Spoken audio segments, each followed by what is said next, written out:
they didn't know the words. Right. Good hustle, Liz. Thank you. There you go. And for no reason. I'm Shivani Davé. Some of you may know me as a Division I tennis player, or some of you may know me as a stand-up comedian. But let's be honest, most of you do not know me at all. That's why I'm bringing my more well-known comedian friends, ask them some tough questions, test their tennis skills, but of course, talk some shit. This is Smacking Balls, Talking Smack.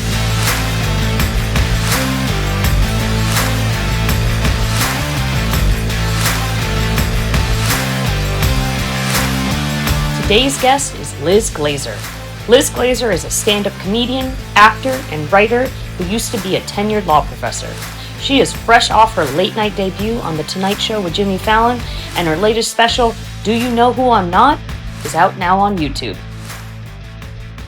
Liz Glazer! Shivani Davé. Welcome to Smacking Balls, Talking Smack! Thank you so much. I'm so excited to have you. Tell me about your tennis experience. Okay, well, first of all, the thing that I talk about the most in therapy, like I would say the running kind of theme, is tennis. Oh my gosh, really? Yeah, yes. Okay. Because I feel, and this is like, I don't mean this in a bad way against my parents, but I really loved tennis growing up.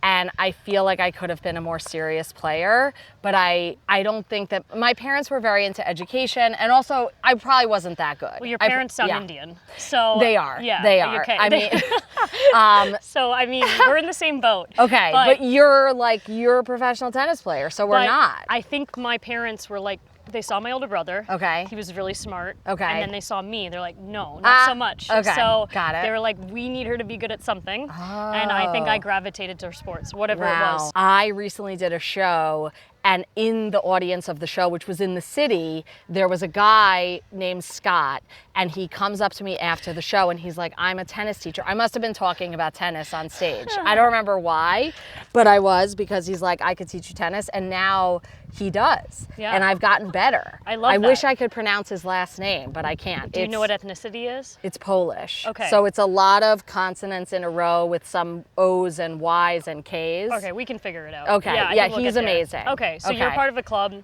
Yeah. So there's no like weird rules or anything? Well, I meet him elsewhere. Oh, that's in an alley. Oh, that's that sounds sexual. Yeah. But he's that good. He can teach me. Sometimes you have to play tournaments at country clubs. Right. And they would make, the reason I ask you is because they would make us wear, we'd come in and they'd say you have to be wearing 80% white. Oh, yeah. I was one time playing, they pulled me off the court. Right. And said because of some trim I had, I wasn't 80% white. Wow. They made me tape it. I was like, all right, I guess you can just tape my face. But yeah, it's fine. Totally, it's crazy. But okay, well, this is great. I'm wearing all white. I don't know if the camera shows that, but this is 100% white. Yeah, we'll allow it here. Listen, if it looks black, it's your eyes. You're wrong. I think Smacking Balls, Talking Smack accepts all colors. Yeah, totally. We're progressive. Right. White is more slimming. That's why I wear it. You want to go to the U.S. Open this year, right? Oh yeah. So we need to talk about getting almost tickets. qualifying. Okay, you're in the qualifiers? I think so. Okay, yeah, I think I'm going to make it to the finals this year. I think that's in the cards for me. Yeah, I mean, you're always looking for an underdog. Those are the kinds of stories. I love an underdog story. And imagine if I was in the U.S. Open finals, calling it right here. Well, I think if you're going to play in the U.S. Open, we should probably practice. Yeah, probably. We should probably practice. Okay.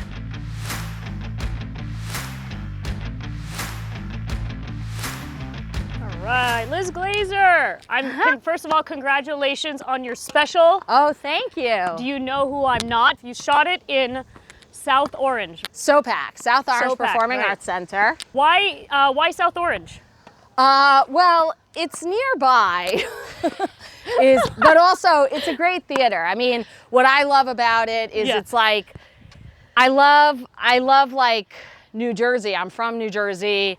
And, you know, having something that's like, it's a theater and it's a major cultural epicenter, but it also is in the middle of New Jersey, I think is great. Where in Jersey did you grow up?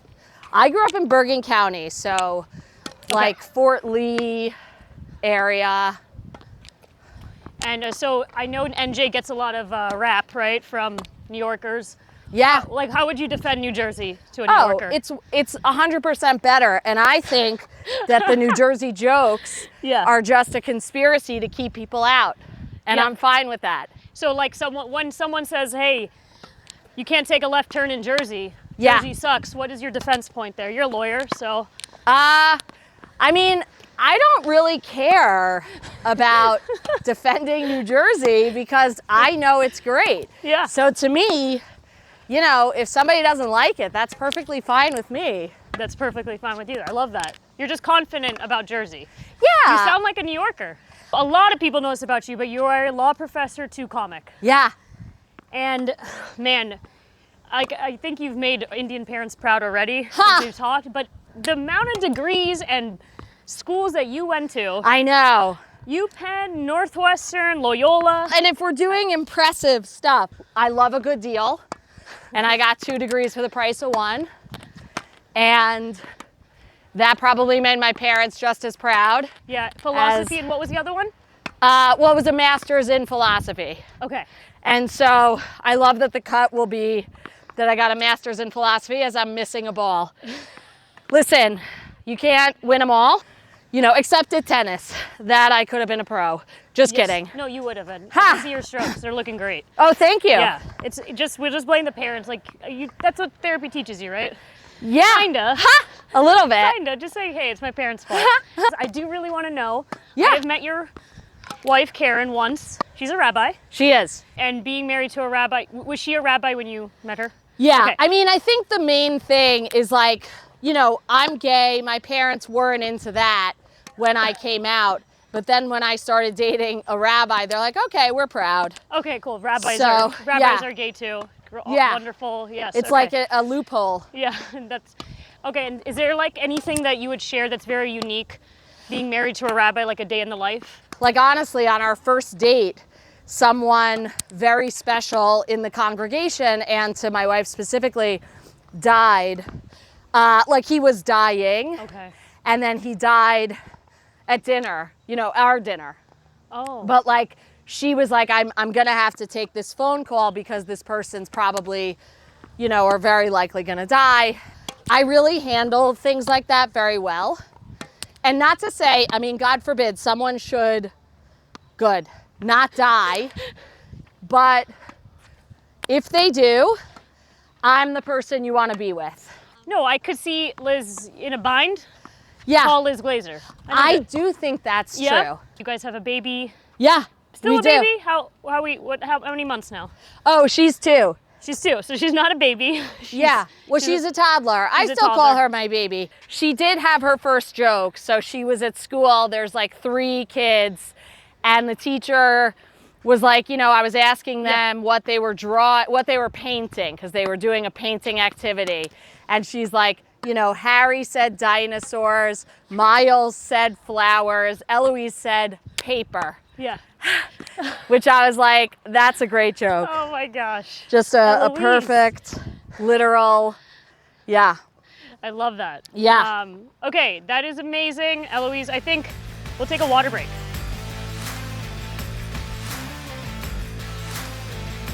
Okay, do you recall when we first met? No. I think that, thanks so much. Yeah.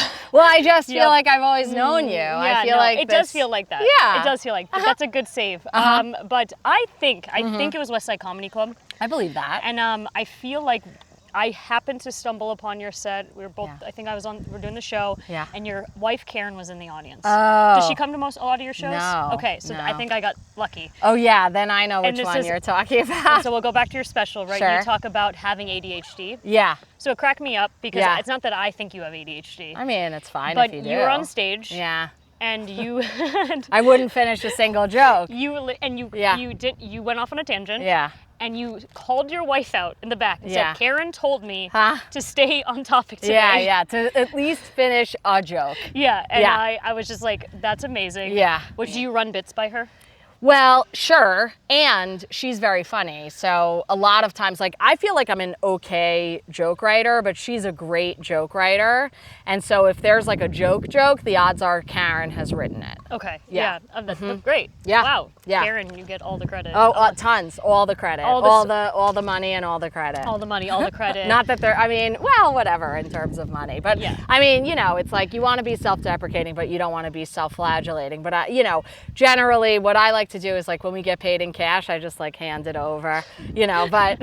I try to spread it across the counter. Oh, that's just fun. to make a point. Right. I mean, I'm married to a white man. Sure. So I need sure. to make it very clear. Yeah. Like who's bringing in the dough right now. For sure. Because yeah. like you, why I related so much to you, and first off, I would see you on stage. I was like, Yeah. so funny, Thank so you. smart. The same, yeah. Thank you. Love your pace. Thank you. But I related you to you so much because I came from, and I wasn't a professor, but I came from corporate America. Right. And you had this whole other life, and I feel like sometimes I've had an identity crisis. Oh, yeah. Yeah, coming in. So this is like you're so relatable, and you're talking about real things. Yeah. You weren't, well, you know? I mean, I think the thing with that is like the way that I was funny. It's why I love doing corporate shows, honestly, is because the first way that I was funny was at school or at work. And so I love doing a show at a school or at work, or honestly at a synagogue, because during davening, which is prayers for Jewish people, you know, that's like what you call it or whatever in the way, whatever, the school that I went to.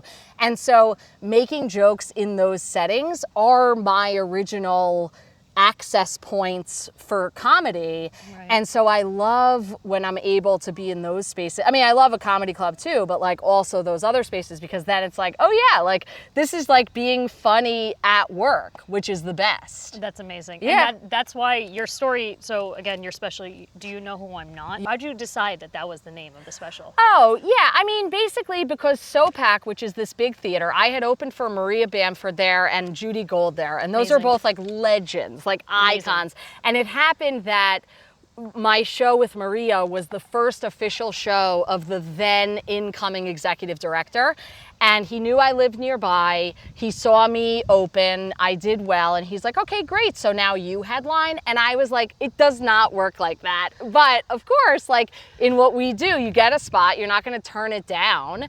And so I was like, okay. And once we got the date of the show to headline this 439 seat theater, I was like, because that's, you know, for me, it's a huge deal. I mean, I won't have a bigger show than that until the US Open finals that I'll be in this year. But You're trying to play Coco golf, right? yeah, of course. Coco I mean, golf, well, we have a rivalry from before, and so it'll be nice to meet up with her again. I got this date to headline SOPAC, and I'm like, well, I'm not going to not film it. But that was this emerging theme from both the set in terms of the substance of the material, was just like, I am not the person who would be headlining this theater, and yet I was. No, and so that's totally where, are. thank you. Special shot so well. Thank you. The Josh director, Edelman directed. Josh Edelman. Yeah, directed. Shot He's so amazing. well, your name on stage. Oh yeah, looked that's all beautiful. Josh. All Josh. There's that story, that Yeah. iconic story Okay. of how you got into stand-up. Oh yeah. While you're a professor. Yes. I don't want to tell it. You I should tell mean- it, and I think we should like, you good on the Oh water? yeah, Let's totally. keep going, and let's tell the story. For sure.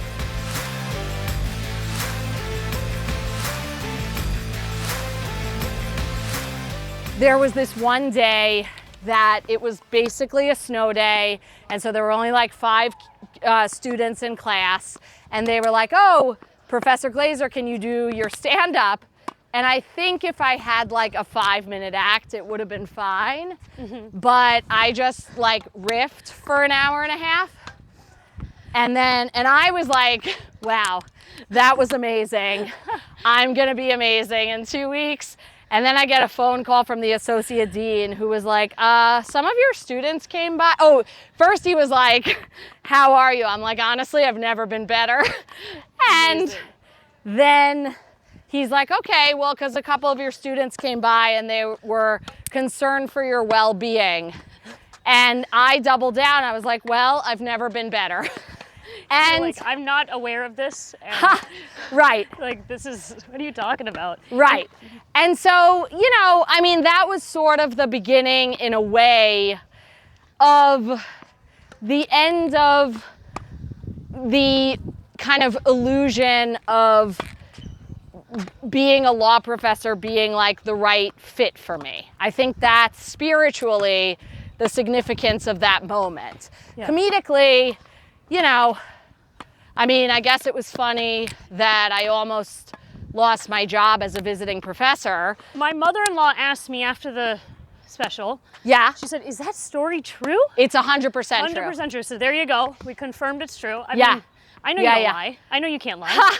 So not good at it for sure. And so it's true. That's amazing. Yeah. Oh yeah, yeah. So that's and I think you're just coming off of doing the Tonight Show with Jimmy Fallon. Congratulations. Yeah. That was amazing, right? That was a great experience for you. It was, yeah, it was amazing. And you know, it really was like I'm sober, and so I love experiences that feel like drugs because I don't do drugs anymore. And sometimes playing tennis is definitely seeing tennis at the US Open up close would be that.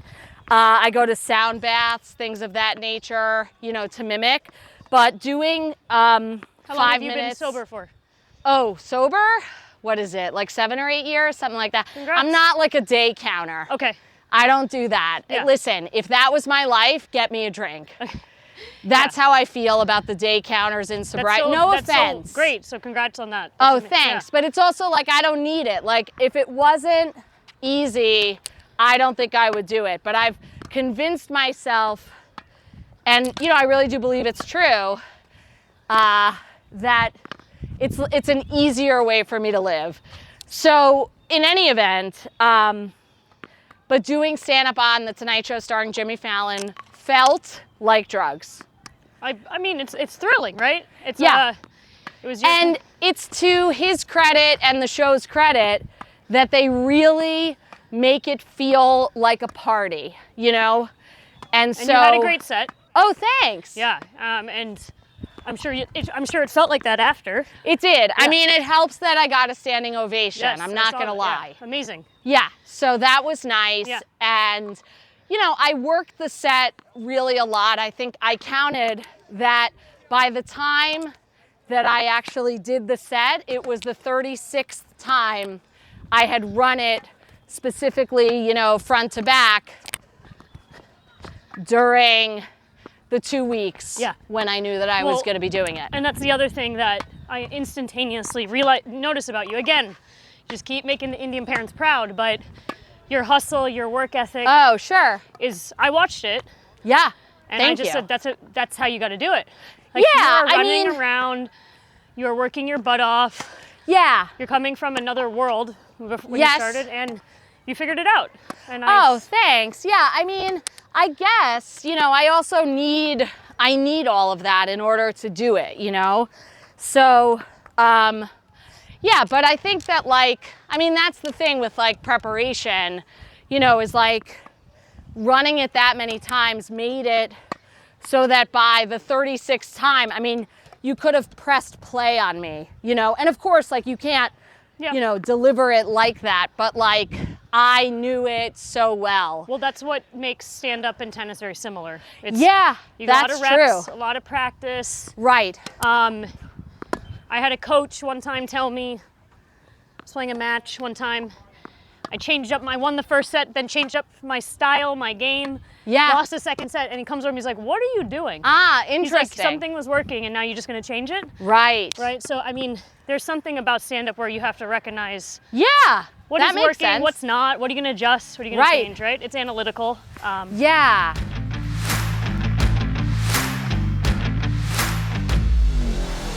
All right, Liz, we made it to game time. It's target practice, which means it's time to hit my face. Okay, good. This is a fun game, all right? I'm going to feed you a ball. If you hit it, you get to try to hit me in the ass with your serve. All right. Okay? If you miss it, I get to ask you a tough question. So you ready? Yeah. Let's do it. Okay. First feed, here we go. Yes. Okay. Three. All right. Oh. Close. I'm very curious to hear your answer on this one. So right now, I think like the nation's slightly divided. Yeah. Okay. Which is which can kind of lead to people wanting to make a third political party. Elon Musk is trying to pitch an American party. Okay. I don't know if you remember Andrew Yang had the Forward Party. Sure. We've had the Green Party. Okay. If you were running under a third political party, what would be the name of it? Liz Glazer. Liz Glazer. You know what, that actually is very smart. Yeah. Because what's happening with the names aren't resonating with anyone. Sure. Yeah. I mean, I really have no aspirations in politics for sure, and I don't like really, here's the thing, it's not like I'm afraid to take a stance politically, it's just what I know is my own life. And like whenever anyone's like, I think this or that politically, I'm like, I don't understand how you even know, you know, because I feel like, I mean, nobody's texting me personally about, you know, national or international decisions. Pete Buttigieg texts me all the time. Oh yeah, yeah. Well, I guess, right, when of I'm course. driving in the Lincoln Tunnel, and I'm like, dude, you did not help me when you're under the transportation That's tunnel. fair. Yeah. That's fair. Yeah, But yeah, totally. I think it should be everyone is gay. So, yeah, I think so. I think that should be your title. That's a good one. Next one up. Yeah! Ha! You did it. Okay. Okay. All right. You want to do some butts up? You want to serve at me? Sure, sure. All I'll right. serve. Oh. Nope. Almost. Okay.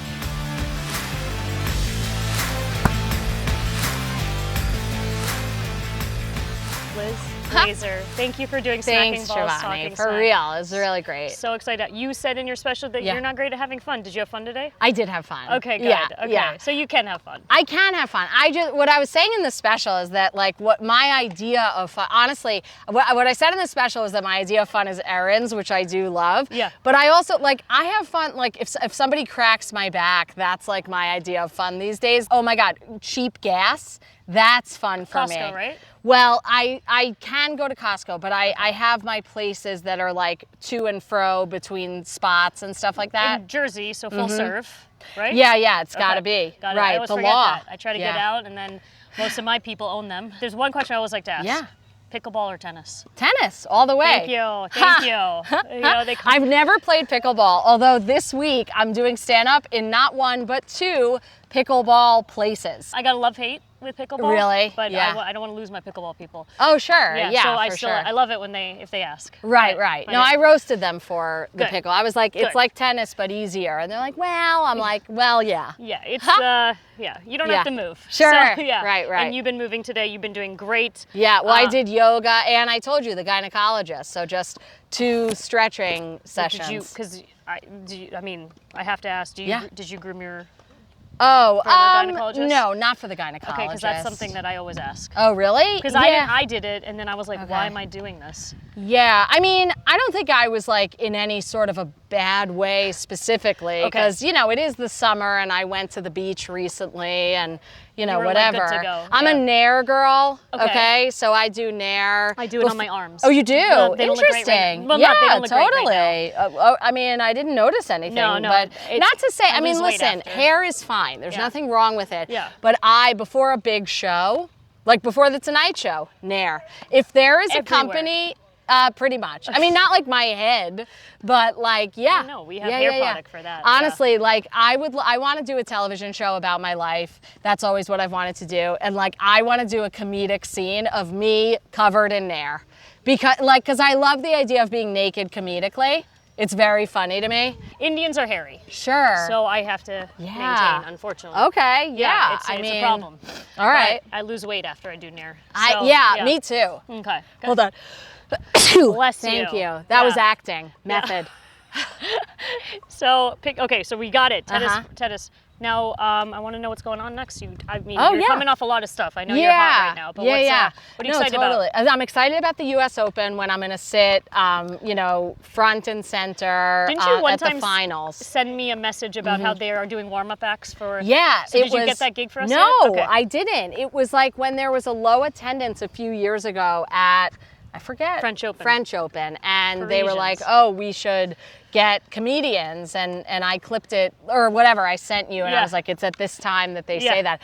Yeah, so, but I feel like the attendance has been better now. Yeah, I don't okay, know. that's all right. I thought that gig was going to happen this year, but... I'm doing a lot of stand-up, you know, like I have touring dates. Go to my website, dearlizglazer.com, at Liz Glazer on all platforms, and you can follow me around, you know, at shows and stuff. Yeah, you're always running around. Watch the special, Do You Know Who I'm Not? It's on YouTube, and, you know, the Fallon set as well, and, you know, send me a message. I would love to do stand-up at your you know, office or whatever. She takes spam calls, so she'll probably take your call. I do. Right? Spam likely is fun. That was so funny. Thank you. But okay, last thing we'll do is, yes. do you do this? You ever do this? Oh, do I? You ever spin your racket? We Hold always on. end on this. So take your hand right here. Okay. Grab it on the side. All right. And then all you're gonna do is spin and let go.